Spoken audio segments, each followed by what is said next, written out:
when we were working with Hong Kong Jockey Club, which was enormous. Oh, let me introduce Kate Laguarda. When we were working with the Hong Kong Jockey Club, there was, of course, enormous attention to do evaluation and assessment. So that's been a key part of what we're doing at MIT. We really care about whether this is working. So the Hong Kong Jockey Club went and engaged Stanford Research International to actually do a very detailed evaluation of what she was doing. And Kate is sort of a key person at SRI in doing that. And you're here to talk about what you found out in the evaluation of that. It's critical. Thank you, Kate. Thank you, Hal. Thank you, everybody. It's great to be here today and to share with you a little bit, just some high-level findings from our implementation study of the CoolThink project. As Hal mentioned, SRI has been the evaluation partner with the Jockey Club and MIT and EDUHK in Hong Kong of this initiative since 2016. And for the last 4 years, we've been studying the scaling of CoolThink to all of Hong Kong's primary schools. I'm working on our final report right now, so I'm just going to preview some of the key findings. And as educators begin to explore, educators like you, I think Eric called you pioneers, as you begin to explore the promise of AI to augment student learning, I'm offering these findings from the implementation of a more mature initiative because I think they highlight the importance of considering the perennial challenges of implementation, understanding why and how a program works, for whom and under what conditions. In all of our work on scaling innovation at SRI, we're continually learning that the earlier that developers and pioneers consider these questions, the more successful later scaling efforts are likely to be. So what is CoolThink? I don't know, how many of you are familiar with CoolThink? So not too many. CoolThink is a 3-year course sequence that was designed to introduce computational thinking concepts, skills, and perspectives to students in grade 4 through 6. CoolThink's stated mission is to nurture students' proactive use of technologies for social good from a young age. I'm sure that mission statement was informed by Hal. It's very consistent with what he just shared with you. To prepare them for a fast-changing digital future through a hands-on, minds-on, and joyful learning experience. CoolThink was created and funded by the Hong Kong Jockey Club Charities Trust, and it's a collaboration between the App Inventor team here at MIT, Education University of Hong Kong, and City University of Hong Kong. CoolThink at JC is a large, ambitious, multifaceted initiative. And just briefly, the key components include the following. There are 3 CoolThink courses, 1 for each grade 4 through 6.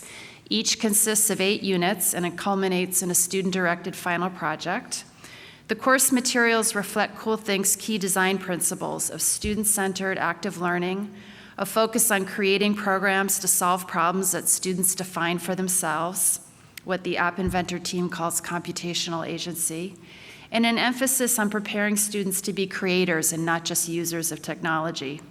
CoolThink lessons equip students to create computer programs and apps using Scratch in grade 4 and MIT's App Inventor in grades 4, 5, and 6. The courses are designed to take at least 14 hours to teach, although most teachers report that they take more time than that, sometimes much more time. To prepare teachers to use these curriculum materials, CoolThink offers a series of 4 12-hour teacher development courses. And experienced CoolThink mentor teachers conduct peer observations and provide feedback to teachers who are participating in this foundational training. Nearly all CoolThink teachers have had the opportunity to take at least one of these courses. Most have taken 2. In addition, all CoolThink teachers receive support from a teaching assistant to support their instruction during the school's first year in the program. To support scaling throughout Hong Kong, CoolThink has undertaken 4 major strands of work. First, they've nurtured a network of teachers called the Inno Community, who lead workshops designed to disseminate CoolThink materials and support schools that want to pilot them or carry out a more limited adoption. They've supported a wide range of additional teacher PD opportunities that are available to all schools and offered by multiple providers. For example, the Hong Kong Education Bureau, the Ministry of Education, offers workshops. led by inter-community teachers. They engage in parent engagement workshops, coding fairs, and student competitions to raise public awareness. And they've entered into strategic partnerships with the Hong Kong Education Bureau, school sponsoring bodies, teachers associations, and other non-governmental organizations. Their goal is really to develop a territory-wide ecosystem that supports computational thinking education as part of the mainstream curriculum that happens during the school day. So as I mentioned, CoolThink was developed and piloted in 2016 in 32 schools. And SRI developed a series of assessments to measure the computational thinking concepts, skills, and practices that CoolThink was designed to promote. And in that pilot study, we found that compared with students in schools that had more traditional approaches to technology instruction, CoolThink students made greater gains in their computational thinking knowledge and skills than students in comparison schools. In some cases, these gains were more than twice as large. So significant impacts in some areas. So building on the success, the CoolThink set out to scale with all of the components that I just described to a critical mass of schools and to support broader dissemination across the territory. And just to give you a sense of the scope of this undertaking, Hong Kong has about 475 public sector elementary schools. So as an education system, that's about as large as the Los Angeles Unified School District. Some teachers are from there today. LA has about 500 elementary schools. So now 4 years into this scaling effort, 40% of the schools in Hong Kong have adopted the CoolThink material, the full course sequence, and have teachers who have completed the CoolThink foundational training. And all of the other schools in Hong Kong have received the materials and have attended workshops to learn about them and to engage in their own piloting. Perhaps most significant of the 32 schools that first adopted CoolThink in 2017 and 2018, the vast majority are still using the course sequences. This is now 4 or 5 years after all of their access to the supports provided by CoolThink, the teacher training, the teaching assistants have ended. And the fact that these pilot schools have sustained their adoption of CoolThink on their own 4 and 5 years later suggests that the curriculum has some real staying power. So CoolThink has achieved the scaling goals it set in terms of reaching large numbers of schools, teachers, and students. The CoolThink partners, as I mentioned, has also set out to develop this ecosystem that would support or sustain the adoption more broadly and support the transfer of ownership of the initiative after the Jockey Club's involvement and leadership has ended, which is scheduled to happen in summer of 2025. We know that these are critical dimensions of scaling as well. So what have we learned about CoolThink classrooms at scale? So first, the evidence is pretty compelling that CoolThink instruction is a significant departure from the information and communications technology lessons that CoolThink has replaced, at least in part, in the primary school curriculum. Compared with ICT lessons at baseline, students engage in more active learning and problem solving much more regularly in their CoolThink classes. And large majorities of CoolThink teachers agree that CoolThink supports creativity and problem solving, which are important goals of the initiative. More than 7 in 10 teachers agree that CoolThink gives students the opportunity to be creative in class, helps students develop understanding of computational thinking, and helps students learn to solve open-ended problems. They also report high levels of student enthusiasm and engagement in class. Students themselves say they like CoolThink lessons because of the opportunity they afford for creativity. In focus groups, students especially highlighted the sense of agency and efficacy that they experienced as they worked on CoolThink projects. So here's what a few students told us. It's a whole new world for me. Most people, including me, only looked at the game itself. Now I know how it's made. I thought coding was so complicated and difficult before. I can't believe I'm coding and designing a game. It makes me feel that I am smart and clever. And I see my creativity turn into reality. So generally, teachers are enthusiastic about the effects of CoolThink and their experience teaching the curriculum. But we also have a very consistent set of findings that show that CoolThink materials are generally more accessible for higher ability students. Teachers regard CoolThink as a challenging curriculum, and teachers in higher ability classrooms were much more likely to report that the CoolThink materials were a good fit for their students, and were more likely to say that their students had benefited from CoolThink lessons in the ways that I just described. In addition, teachers of the Level 2 and 3 App Inventor courses, the courses for 5th and 6th grade students, were also more likely to say that CoolThink materials were challenging to teach, and less likely to say that their students had benefited from the lessons. In addition, nearly all CoolThink teachers reported that they modified the CoolThink course materials to tailor them to student needs. But teachers in lower ability classrooms, so that is classrooms where more students were performing below grade level, were more likely to modify CoolThink materials in potentially unproductive ways.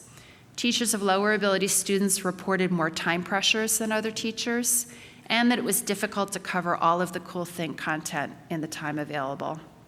In the face of these pressures, these teachers were more likely to say that they had skipped lessons or units, or simplified their tasks so that students could complete them. And in these cases, the concern is that teachers, and we hear this from CoolThink mentor teachers as well, that teachers are more likely to prioritize helping students just complete a working program rather than focusing on developing the deep conceptual understanding that is the whole point of CoolThink.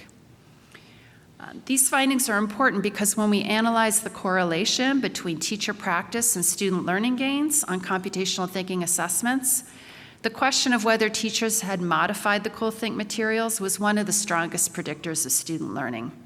Teachers who didn't modify the materials at all had students who demonstrated better mastery of computational thinking skills. Third, we've learned that teacher development courses offered by CoolThink at JC provide essential support for teachers, especially when combined with other forms of professional development. CoolThink has been taught primarily by ICT teachers, but also by a large minority of teachers who have no ICT background and no prior experience with coding or technology instruction.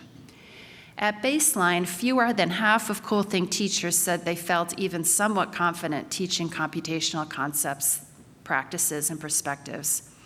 This is notable because we found in our correlational study that teacher capacity, including their confidence and sense of preparedness to teach CoolThink, was positively correlated with student learning gains. No surprise. We also found that teachers of lower ability students were less confident and felt less well prepared than teachers of higher ability students. These findings highlight the importance of developing teacher capacity, which is a key focus of the CoolThink at JC initiative. As I mentioned, close to 90% of CoolThink teachers had the opportunity to complete at least one CoolThink course over the course of the scaling phase. And these courses appear to be effective. Teachers who took 2 or more CoolThink PD courses felt significantly better prepared to teach CoolThink than teachers who took 1 or fewer. Teacher development courses were particularly effective when complemented by supplemental activities such as coaching and collaboration with school-based teams of teachers. Teachers who participated in other coaching or professional development in addition to the CoolThink foundational courses felt significantly better prepared to teach CoolThink than those who participated in the standard PD alone. We also found that with time and experience, teacher confidence improved. So what have we learned about CoolThink schools? There's 2 important findings. One is that teacher perceptions of school leader support for innovation is a key predictor of teacher capacity and student access to high-quality curriculum. So teachers who considered their school leaders to be supportive of innovation and encouraging them to try new things in the classroom, even things that might not work out well right away, felt significantly more confident teaching computational thinking concepts, practices, and perspectives. They were also more likely to regularly engage students in the kind of student-directed problem-solving activities that are a hallmark of CoolThink's design. And they were also more likely to believe that CoolThink helps students develop deep conceptual understanding and problem-solving skills. These differences between the teachers who say that their school leaders support innovation and the teachers who say their school leaders don't showed up consistently across all of our key measures of Cool Think implementation. And this suggests that school leaders really play a key role in establishing a school climate that supports experimentation and adoption of new and perhaps unfamiliar approaches to instruction. And then second, as early adopters, Cool Think Network schools demonstrated high levels of readiness to take up Cool Think at baseline compared with other Hong Kong primary schools. Cool Think's capacity, or their assessment of their capacity, also increased over time as they gained experience with Cool Think at JC. By readiness to take up Cool Think, I mean the availability of material resources within the school, like time or computing hardware, but also the interest and support of key stakeholders, including teachers, students, and parents. As their schools gained experience with Cool Think at JC, the proportion of school leaders reporting these resources for strong Cool Think instruction were available increased, suggesting that the initiative really was effective in building school capacity to adopt and sustain these materials. And then finally, what have we learned from Cool Think at JC about ecosystem building? The first lesson is about the importance of a strong backbone organization that can convene key system-level actors, communicate a clear vision, and coordinate all aspects of a very complex scaling initiative. And I would argue that all scaling initiatives are complex just by their nature and benefit from this backbone role. So the Hong Kong Jockey Club has played this role in Cool Think scaling. They very strategically engaged all of the key thinkers in computational thinking in the initiative's governance structure, ensuring their buy-in and support for the initiative. The second lesson is about the importance of teacher networks. The Cool Think team has very deliberately developed a strong network of Cool Think teachers who are the most effective ambassadors and evangelists for this work. I already mentioned the role of the intercommunity teachers and Cool Think mentors in training and supporting their peers. As Cool Think nears the end of this scaling phase, a core group of Cool Think teachers have founded the Cool Think Teachers Association. This group will continue running annual Cool Think coding fairs and expos. In addition, they'll continue their critical role as trainers and ambassadors for Cool Think.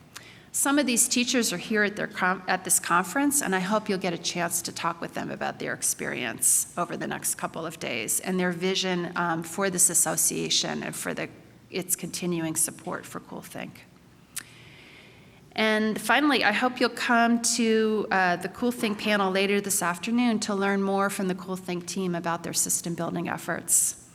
Thank you all very much for your time and attention, and I hope you all have a very engaging and thought-provoking conference. Thank you for having me.